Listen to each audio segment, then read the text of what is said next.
The following is a Comfortably Zoned Radio Network production. Good afternoon, everybody. This is Al Blumkin on the Comfortably Zoned Radio Network. I'm here with David Finoli, and we're going to discuss the 2018 Pirates, who somehow finished with a winning record. Welcome, David. Well, thank you, Al. How are you doing today? I'm hanging in there. Good. This weather is, it's weird. That's for sure. That's saying the least. Okay, you've been watching the playoffs at all? I have been. Yeah, last night was certainly great. Oh, what do you think of that call?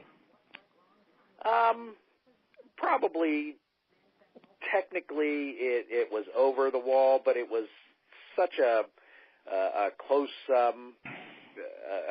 call, and I didn't think it was necessarily definitive when they saw the replay. So I can understand why baseball held it up.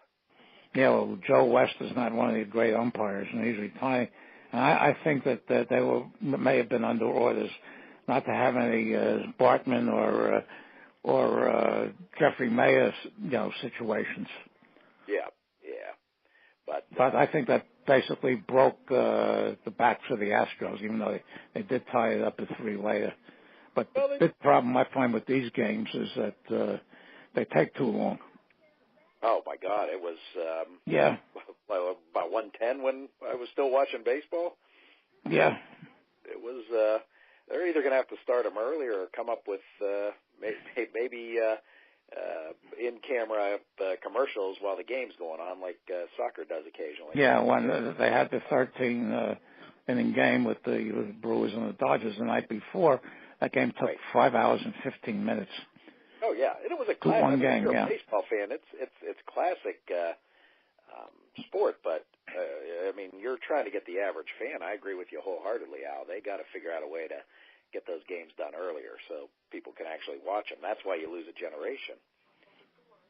Yeah, because when you and I were kids, everything was in the daytime. Exactly. Yeah. Exactly. But it was. The games have been great. I think I was amazed that Kershaw was in there in the 7th inning. Certainly, this hasn't been a playoff where starters have gone too long. Oh, he was on after the first inning yesterday. He was on. Yeah, he was amazing. But our boys Charlie Morton and Garrett Cole have not shown up big in the last couple games. Well, Morton hadn't pitched in a few weeks. Right. And it's very hard to bring pitchers it's been a DL into a situation like that. Absolutely. So it's I root against the Red Sox. I don't care who they're playing. Yeah. There you go. Yeah. Anyway, go ahead. Even with the Astros having that call go against them, don't forget. If Benintendi doesn't make that phenomenal call or catch at the end, he's making a diving attempt. I think the base is clear and they win the game at that point. Yeah, well. If he misses it.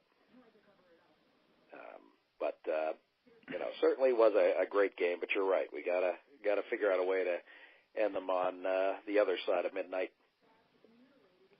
Yeah, they're so worried about getting the starting times on the West Coast that they mess around with the East, where the games finish very, very late. Exactly. And if it's not going to be. They should have had the Dodger game late if they were that worried about it. Yeah, and it's not going to be too pleasant in Fenway this weekend. No. Oh, no. There's, the Astros are done. Some hope for Milwaukee, but I still think the Dodgers, and I've said this all year, they're the strongest roster in. We've had that act in 1916. Yeah. With the Dodgers and the Red Sox. Right. Absolutely. So, all right, let's get started on the Pirates. Were you very surprised that they finished with a record the way they did? Stunned, absolutely stunned with the last 2 seasons. They basically collapsed in September. Things weren't going their way. Made a couple moves at the deadline to try to shore up things, but that certainly failed at that point soon after. Polanco with his injury left you a nice little hole in right field, but we got to hear the amazing story of Pablo Reyes, and a guy who came out of nowhere to just, and he's a second baseman to boot. He's not even a natural right fielder. I never knew who he was until I saw his name in the box score. Well, he wasn't rated. Pittsburgh Pirate Prospects, which does just a tremendous job of reporting on the Pirate minor leaguers, puts out a preseason and midseason Pirate prospect rankings. He was not in the top 50 in the preseason, and in the midseason he was only number 36. And that midseason is done like right after the trade deadline, so he still wasn't considered a top prospect at that point. But it was maybe like Chris Duffy, maybe the only nice month he has with the Pirates. But I mean, man, he certainly was a heck of a story. And I think one of the things that helped is the pitching really was very good during the last month or two. And both Taillon and Trevor Williams turned into aces. Yeah. I mean, you look at that staff, and I mean, you got to be excited going into next year. Chris Archer seems to have found himself late in the season. As you said, Taillon and Williams have been beasts. Number one, Musgrove had a bad last outing, but basically there was a stat done in the early part of September where since June he and Garrett Cole pretty much had the exact same numbers. So I mean, you have a solid four there, and then whether it's Nova next year or whether Kingham gets more of a shot through the whole year, or even if Keller makes his way up, their top prospect. You have a very solid top-to-bottom starting rotation. And to go along with that, you got Vasquez, you got Rodriguez, who to me was the surprise of the year. I mean, who expected a performance like that out of him? Kayla Santana's on... he'll be out all year with Tommy John, right? He'll be out all year with Tommy John. That's okay. I mean, you got Crick and you got Keita in there, and then they just need to fill out some of the back spots, which I think they have some depth in the minor. Brault pitched well down the stretch, but I think for the first time since 2015, people have reason to be excited about this team going into. Now, unfortunately, they're in a pretty tough division. I mean, if they were in the East, it would be a heck of a lot easier. But such is life. I was, to me, the last couple of weeks, I was rooting for them to finish over 500, which to me would have been a successful season. Yeah. And they did it. They were able to, they got very good at beating up the bad teams toward the end. But that's what you have to do. I know, that's what you have to do is right, You play 70% against the bad teams and then hope to split against the good teams, and you have a good seat at that point. There's a lot they need to do in the off season, though, Al. Well, I know they're probably going to not offer Mercer or anything, and they're probably going to try to get rid of Harrison because I think that there's an option clause, a team option on him. There's $1 million buyout if they keep him. They owe him $10 million, and quite frankly, in my eyes, I appreciate the efforts those guys gave. I thought we mis-scouted Harrison as far as giving him that big contract for a utility guy who couldn't play defense. And Mercer, while certainly is a solid offensive player, I won't say a good one, I'll say solid, is become a liability defensively at short. Can either Newman or the other guy hit it all? They have hit in the minors. I mean, they struggled a little in September. Newman probably is more able to take over that role at this point. I thought he played well down the stretch. And Kramer's the other one. They're both Seinfeld characters. Exactly. Yeah. Exactly. That's certainly kind of fun to see that. But I think Kramer can be a solid second baseman down the stretch. But I mean, you have options. Adam Frazier certainly had a great second half of the season, but I don't think he's much better, if better at all, than Harrison defensively. We'll see how Pablo Reyes he has good range, but there were certainly questions about him defensively at second in the minors. So, how long is Polanco expected to be out? It sounds like it's going to be mid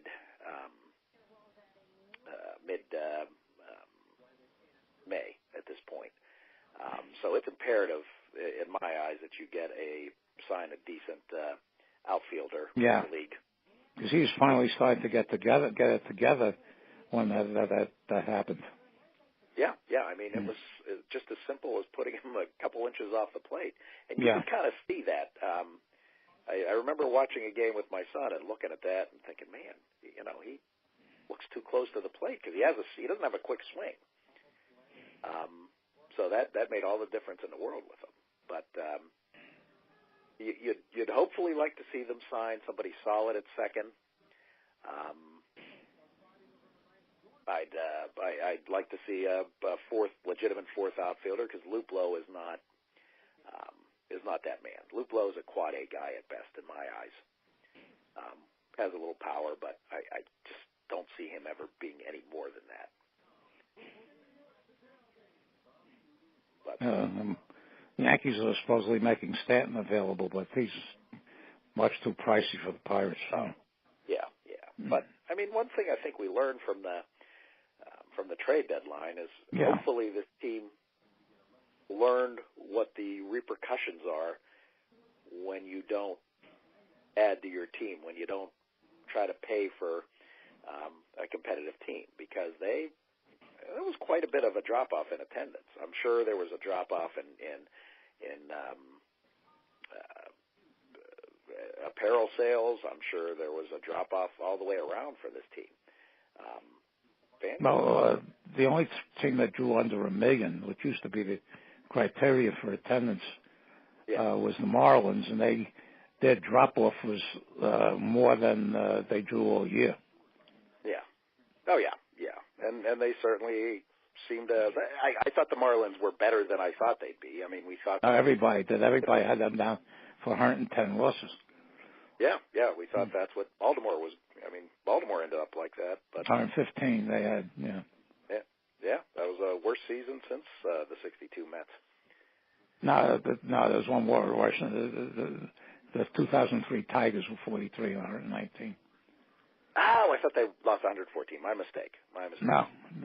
Okay. No, but basically, that's one of the things I specialize in: bad teams, very bad teams. And the first baseman there, Chris Davis, they paid him $20 million a year to hit 168, which is the new record for players who have a number of play appearances to qualify. He had an on-base of 243 and a slugging of 296.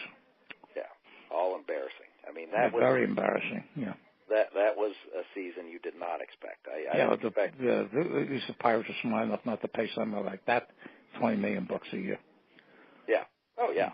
But I mean, I didn't expect the Orioles to compete necessarily, but I sure as hell didn't expect them to. Oh, there was the great geniuses running the Cubs, Brian Tyler Chatwood and Yu Darvish, and they got nothing out of them. And the Giants are paying our old buddy Mark Melanson for 4 years, $16 million for 4 years. He's contributed nothing, but he's not even the worst that they have. They have Jeff Samardzija. Yeah. But when they signed him, the Giants signed him for the kind of money. This guy was terrible before. Yeah. No, and they think some of these teams think that you're throwing money at the players going to make them better. It doesn't work that way. Right. No, because I remember when Rennie Stead players option out after 1979, the Giants signed him for, it was very good money at the time. And I told somebody, I said, Senate was never the same after he broke his leg. Right. At the end of '77, so I said they're getting the new version, not the old version. And he didn't do anything with the Giants, and I think retired in a year or two. Yeah, absolutely. So the Pirates at least have stayed. I mean, when they signed free agents during the bad days with the Matt Morrises and the Pat Mears and those types, you knew they were, they're getting the bottom of the barrel there. And but they haven't. One good thing out of this is they haven't overpaid some of these players that come out now because these guys just can't perform. Right. No, they've certainly learned their lesson. Although I hear David Littlefield is interviewing with the Mets for their open GM spot.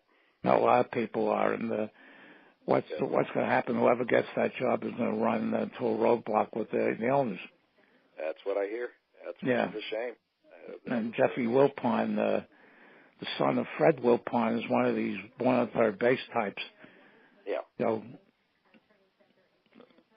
Who thinks that he's God's gift to humanity, and they're just very, very dysfunctional. Yeah. No, absolutely. I mean, and it shows it. It's not all about spending money. It's about spending it smartly. Yeah, exactly. When I said when the free agency started rolling 40 years ago, I said the big thing it does is put you have to have tremendous judgment on talent. Yeah. And to me, that's where this team had failed in the last few years, and still in a way does, because they did not have good drafts. They did not work as effectively in Latin America as they need to work, and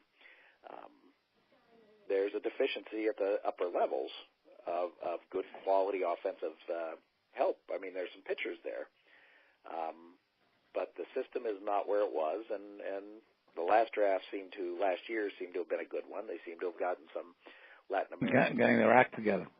Yeah, so and a lot of people were in the Pirate chat group were not thrilled the way Bell performed during the year. With the way, I'm sorry, Al. Josh Bell. With Josh Bell? No. Josh Bell has been pretty bad. Well, not bad, but I mean, he's not what you want him to be. He's another Alvarez. Yeah, I mean, he certainly has a decent on base percentage, but that's not what you want from him. You want home runs from him. It almost appeared like he was looking to get on base more with his approach. I don't know that as a fact. That's just my observation, and you need him to be in the mid-20s at the least with home runs, because that is the one huge weakness on this team, is just a lack of power. That I can see. Just by looking at the numbers, like you can see that. Yeah. Right, and you don't have the wherewithal to play small ball with this team too, because there's decent speed, but not a ton of speed. So, I think that's hopefully what they might address a little in the offseason. They do have, I mean, if you cut out Mercer and you cut out Harrison, I mean, you're saving $15 million there. I know some will come back with arbitration for those who are eligible. Yeah. They'll probably certainly pay a decent penny to keep Dickerson, which I hope they do. No, I thought he's not a free agent, right? No, but this is last year of arbitration. Oh. So he's not on a contract either. Yeah, he proved to be a real nice asset. He was. He was a lot better in the field than I thought he'd be. He wasn't a Gold Glover by any standard, but I thought he was a lot nicer there. I thought he'd bring you a little more power, but again, he looks like a guy who was looking to get on base, and but he brought you over 800 OPS. So, I mean, he certainly. I thought he was certainly an improvement over McCutchen. McCutchen wound up here with the Yankees. Yeah. And they were using him as a leadoff hitter because he was walking, getting a lot of number of bases on balls, but he's not the hitter that he was, even 3-4 years ago. No, absolutely not. And I I think he goes into this offseason instead of looking for a $25 million contract, hoping to get a contract so he doesn't have to take a minor league one.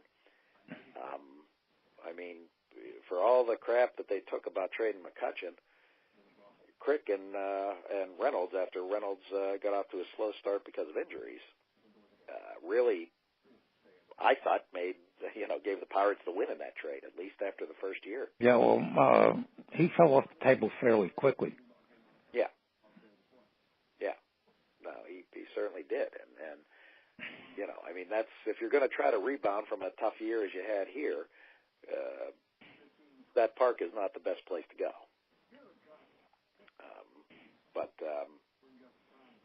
I mean, that happens in the game. I mean, guys lose it dramatically and quickly. So he's a good guy. Hopefully he can pull it around. I don't even know if the Yankees have any interest in bringing him back. I don't think they do. I think there's a real shot he may be one of those last-minute signings. Oh, yeah, that's another issue because a lot of these 31, 32-year-olds, they're not going to be offered big contracts because the trend now is to go with youngsters. And I think there's a very distinct possibility that if a lot of these guys don't get signed by the start of spring training, the union is going to scream collusion again.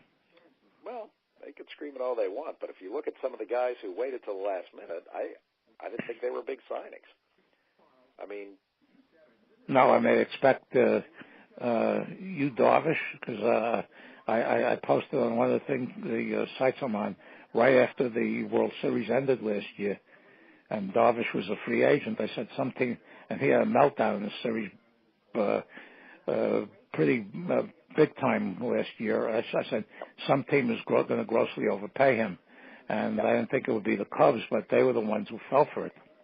Yeah, and you gotta, even the big rich guys have got to watch out what they're spending. I mean, there were red lights with him, and certainly there were red lights with McCutchen. So to give them significant contracts, just to give them significant contracts, because you think somehow you can suck out the past performances. Well, with the Yankees, Didi Gregorius is going to be out a good part of the year because he's having Tommy John and elbow. So all the papers here have Machado coming here. Well, the Yankees will throw money at Machado, but Machado was quoted the other day that he's not a Johnny Hustle. No, he has not made a good name for himself in this series. No, and he's also considered very dirty. He is dirty. I mean, yeah. The plays just in this series have been, there's no need for that in baseball. I mean, what he did the other night was just like... It was terrible, yeah. Yeah. And the whole not hustling thing, and who was it? One of the New York papers were trying to justify it. The tabloids are both trying to justify it. Yeah. Because they say Yankees have to go after him because Gregorius may be out, at best till the summer. Right. And Machado he is an exceptional talent. He's a jerk, but he's an exceptional talent. Stands or butts. So if I'm the Yankees, it's not it's a thing you probably should do.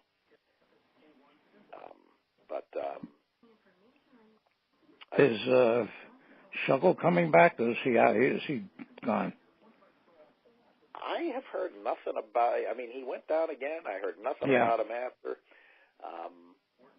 So I'm not going to want to be too confident of putting him in the future plans here.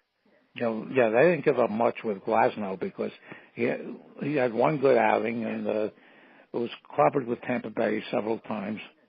Right. And he reverted to what he is, a quadruple A pitcher. Yeah. No, it's. I think it's a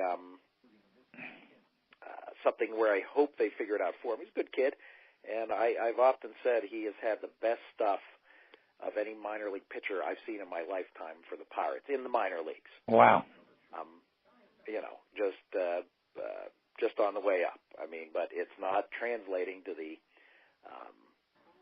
major league side, and you want to hope that his head is right at some point that it will, because if he figures it out, he's got Cy Young potential. He's a good kid, but it was the right trade Archer, I love the comment. Once I stopped shaking off Cervelli, I got good. So he obviously didn't have a lot of confidence in his catchers in Tampa Bay. Yeah. And he was. The last 2 or 3 starts were phenomenal for him.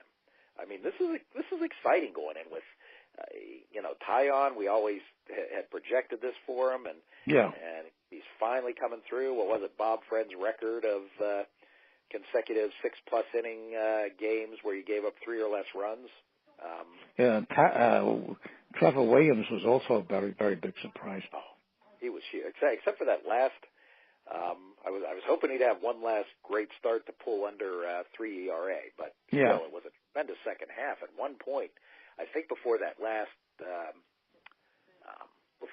outing, he was at something like 1.12 or 1.06, something like that ERA in the second half. I mean, that's incredible. I'm looking at his. Do you think Hurdle is too quick with the hook? Right. I think that's just a thing in the majors now. I think they're. Yeah, I think you're right. Yeah. With 100, I think one of the big problems is when they're training these kids in the minors, they're not. No, I know that. Diligently on a third pitch. I have a friend of mine that occasionally goes to the Brooklyn Cyclones games, which is a short season affiliate of the Mets, and he told me one game they played. The start went 5 innings, and they had a different pitcher each of the last 4. Yeah. And people of I'm 75. People of my vintage just can't understand why these teams do this, and they feel that it's crazy to assume that these relievers who they use practically every day are going to be effective every day. I agree. I agree. You're taking an awful par chance, and personally, if you put a little more into the start, those are your best pitchers. So you put a little more, maybe try to teach them another effective pitch here or there, stretch their arms a little bit. But Lord knows with what we're seeing in the playoffs, I'm wondering if it's going to go even more south. There's one of the Pirate relievers that did not do too well the last month was Feliz. No, he's had a tough year. Yeah, I know. Every time they brought him in, I follow the games on the iPad. Yeah. And every time they brought him in, it seemed like, it was a disaster waiting to happen. Right. I mean, he just walks too many. Yeah. His hits per innings pitch isn't bad, and he's only given up 6 homers. But, I mean, he was giving up a lot of very well-hit balls. So I don't know what a slugging percentage against him would have been, but I would assume it would have been kind of up there. Because, and again, there's a kid, if they figure him out, he has electric stuff. And he could be a closer type if they can figure that out, but he has yet to show it in the majors, so I'm not sure how close that is to happening.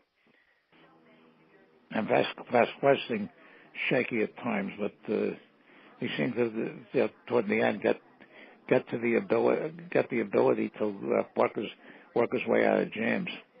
Yeah, he looked a little on the tired side at the end, but for the most part of the year, he got off to that bad start, but for the most part, I thought he pitched well. Well, that opening game with the Tigers. Yeah.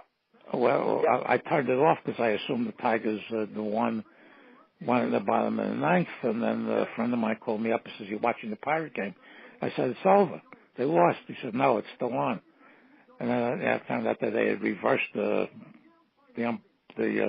was a decision that was reversed, and it reverted back to a tie score, and then the Pirates, because both Feliz and Vasquez had given up 4 runs apiece in that. In that game, had a real tough start, but ended up with a nice year. The Pirates did very well in the interleague games. Yeah, and that wasn't normal for them. So it's as I said, there's some nice excitement in there.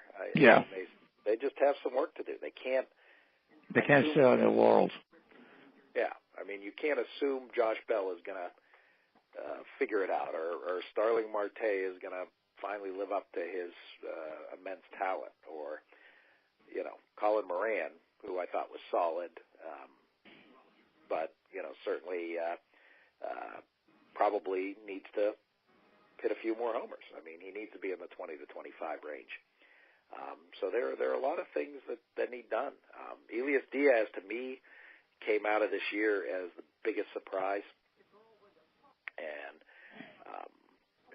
certainly shows you potential that I think, if I'm not mistaken, Cervelli's contract's up next year. But there's a guy who I feel real comfortable with. I think he has a better arm than Cervelli. Certainly has more pop in his bat than Cervelli, but that leadership Cervelli brings is certainly also important too. But he's a China doll out there. Gets hurt quite. I know that, yeah. And the other one who contributed I thought quite a bit for what he did was Adam Frazier. Yeah. And Moran turned out to be a pretty decent hitter. Yeah, I thought they had a good take in the Cole thing. They got a nice number 3 pitcher. Moran looks at least like he'll be a solid player until Hayes shows up, and at that point, he becomes your David Freese. Yeah, and there's no chance that they're going to bring him back, right? David Freese? Yeah. Oh no chance at all. Yeah, I told people, a number of people, I didn't think if Cole had stayed with the Pirates that he would have, done better than he had done before, because I don't think he has the mentality to be a number 1 starter, and he's a number 2 behind Verlander. Yeah, I don't think he was happy in Pittsburgh at all. Well, and he showed it. And yeah.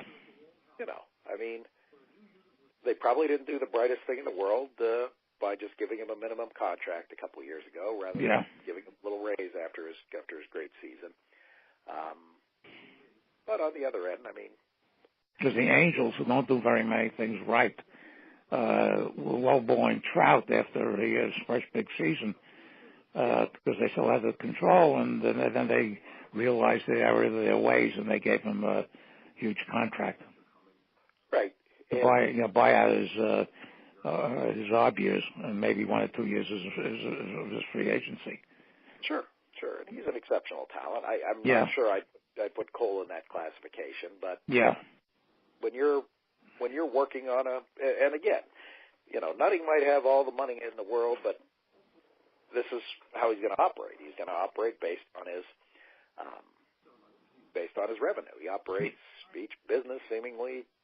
He's not going to take from one business to pay for the Pirates, and I don't necessarily blame him, because there are ways to do this smarter, as we've talked about earlier. And that's one of the reasons I'm rooting for the Brewers is because I'd like to see a mid-market team win for a change.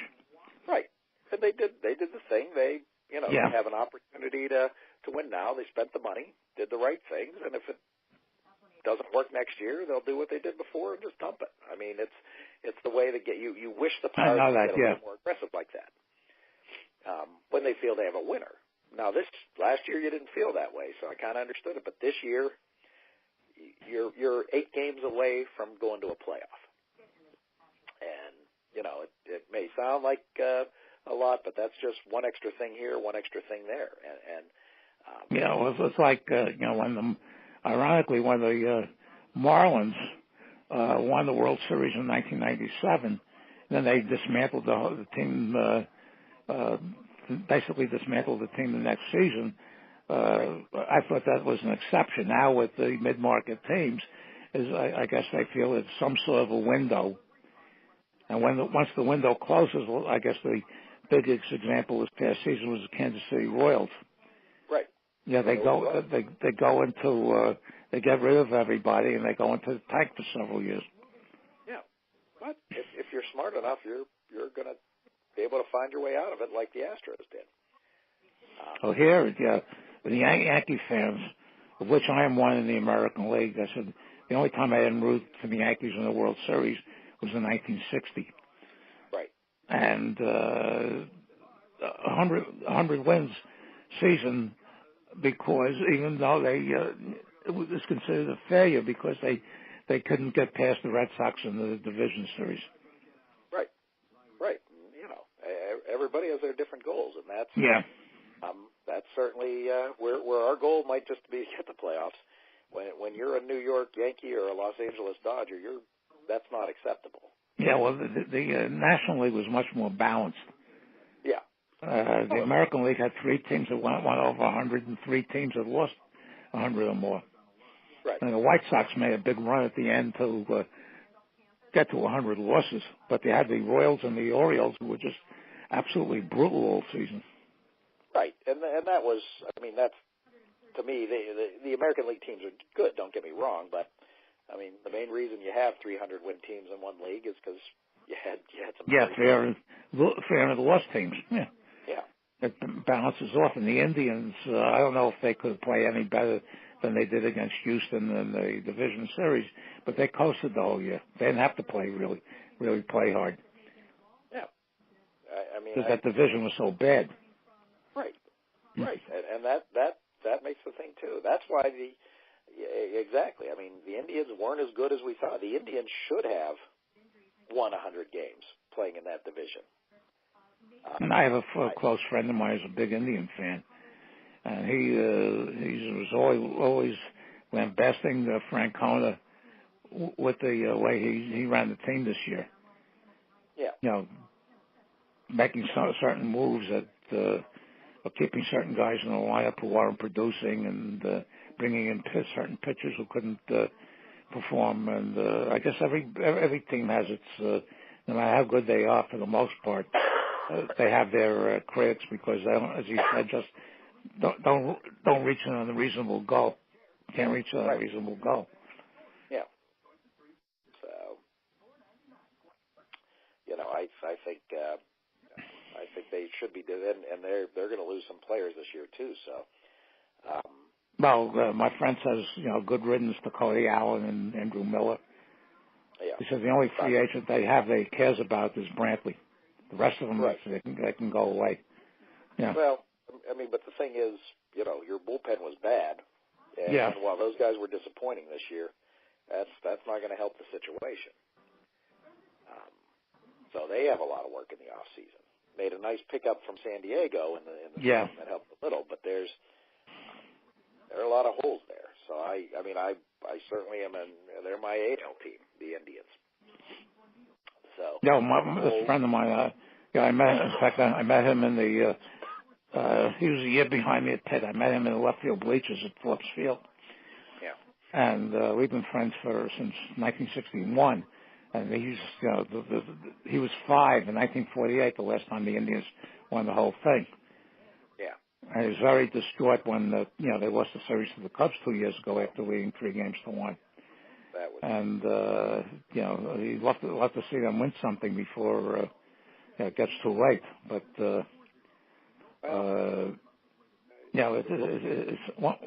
once you get past that stage, I mean, the team can. I find it very hard for a team to play lackadaisically most of the season the way they did, and then all of a sudden they get to the postseason and turn the switch on. It's very, very hard to do that. Yeah, no, it is, and they were outplayed. And I mean, I don't. No, totally outplayed. Yeah. Fine. You know, they were just thoroughly outplayed, and it just when you have Kipnis in center field, you got problems. That's the bit I was going to mention. That I'm glad you mentioned that, because that was his big complaint. He said the guy is not a center fielder and he can't hit. Yeah. No, it's. So one of the games against Houston, they got I think Keuchel started the game, and he was hit early, and that was a game. I think the last game they lost 11-3 or whatever it was. And I said I knew Keuchel was in trouble when Kipnis got a hit off him. They were batters. I refer to them as barometers, which means if the pitcher can't get some of these guys out like that, he's going to be in for a long afternoon. Right. Yeah, absolutely. I would agree so. But I just think they're may win next year, but I don't think I think their years of threatening World Series championships might be away. Yeah. Yeah. Also, let's get off the topic for a couple minutes. Yeah. Do you follow Pitt basketball at all? Yes. How are they supposed to be? I mean, I tell people that one conference win this year is going to be a big improvement. Well, yeah. They have players. They did an outstanding job in the recruiting. They lost everybody. They lost. This team won no conference games last year. I mean, right. And then you don't care whether these guys left or not. Yeah. Right. And they lost those guys after that. But Capel came in and somehow, he after the recruiting season was supposedly over, he somehow pulls out the 35th best recruiting class in the country for this year coming up, which I thought was amazing. Yeah, they're not going to. They'll be a more productive team than they were last year. They're not. They have to be. I mean, it's hard to be worse. Yeah. But this guy has the capability of pulling in 4- and 5-star players. The other guys didn't. Yeah, I know that. Yeah. And I think in 2 or 3 years, Pitt's going to be a nationally ranked team again with him under controls. Yeah, I was also very surprised that the football team play as well as they did against Notre Dame. Yeah, even though it was a loss, because the 2 previous games they had against top-ranked teams, they were clubbing. Yeah. Right. No. I actually made my first trip to South Bend this past week to watch it. And how'd you like it? I'll tell you what, it is the greatest experience that I've had in college football. It was phenomenal. Pitt played their hearts out. I watched the whole thing. Yeah. But the field goal kicker has been inconsistent. Yeah. For the most part of the year, and Notre Dame is just a good team.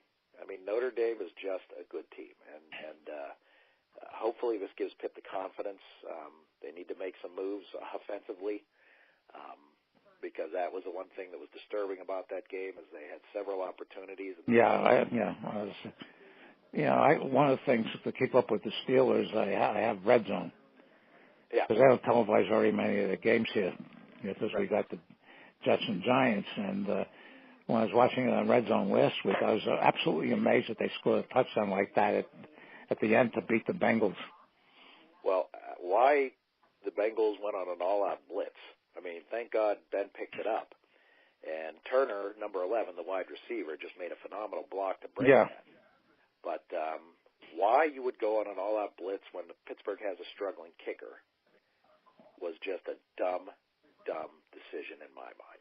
Oh, Bengals are very good at that.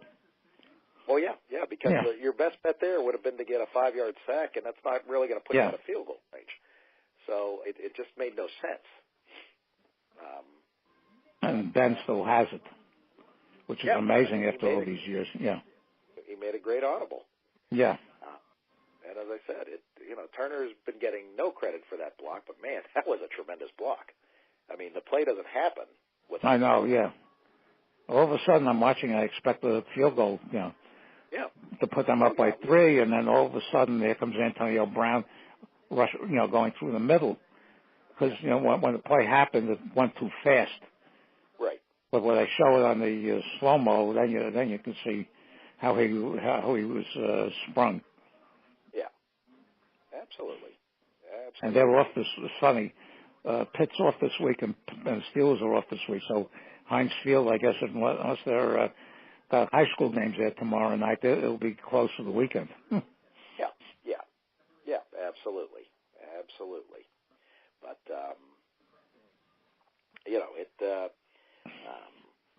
it was a nice way to end the bye week. As I said, you got a lot more confident in Pitt's defense, because that was a heck of a Notre Dame offense. They held to 80 yards rushing.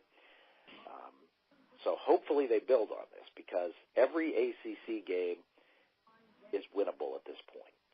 Even down in Miami? Miami has been a huge disappointment so far. Yeah, but they're going to be out for blood when they play Pitt because of last year. Well, they might be, but again, when they're playing like they are, you got to question how good they are. And I don't expect Pitt to beat Miami, and I don't expect them to win the division by any stretch. But they are winnable games. I mean, they're Vatek is Yeah, but heck, I didn't see how they were ranked 24th the other week because were beaten by Old Dominion. So and that was a bad Old Dominion team. That's the thing people aren't talking about. This wasn't a good FCS team. This was a bad FCS team. They're FBS now. I think they graduated. Or FBS, you're right. They did graduate. Yeah. But this was a bad team. This was just a bad team, and they gave up 600 yards to them. It wasn't a fluky, lot of turnover type of game. It was. I'm not excited if I'm a Virginia Tech fan now. No, I'm hoping Pitt winds up in some sort of bowl game this year. Well, as I said, they have a chance to. They've got to feel good about themselves defensively. They've got to figure out something offensively. If you don't believe in Pickett and the coaching staff seems like they coach that way, that they don't believe in him, you gotta do Plan B then. Plan B being, let's put in Ricky Town if you think he gives you a better option to win. And I like Pickett. I think they just need to have a little more confidence in him downfield. Yeah, I have a local newscast on here, and they're showing the whole thing with the bets incident yesterday. So So anyway, I think we've covered a lot of ground today. All right, sounds good. Okay, so we'll sign off. I want to thank you, and maybe when the hot stove or cold stove leak starts, we'll pick it up again. You got it. Okay, thank you so much, and good luck with the book. Thank you so much. Take care. Bye-bye. All right, bye. The proceeding was a Comfortably Zoned Radio Network production. Thank you for listening.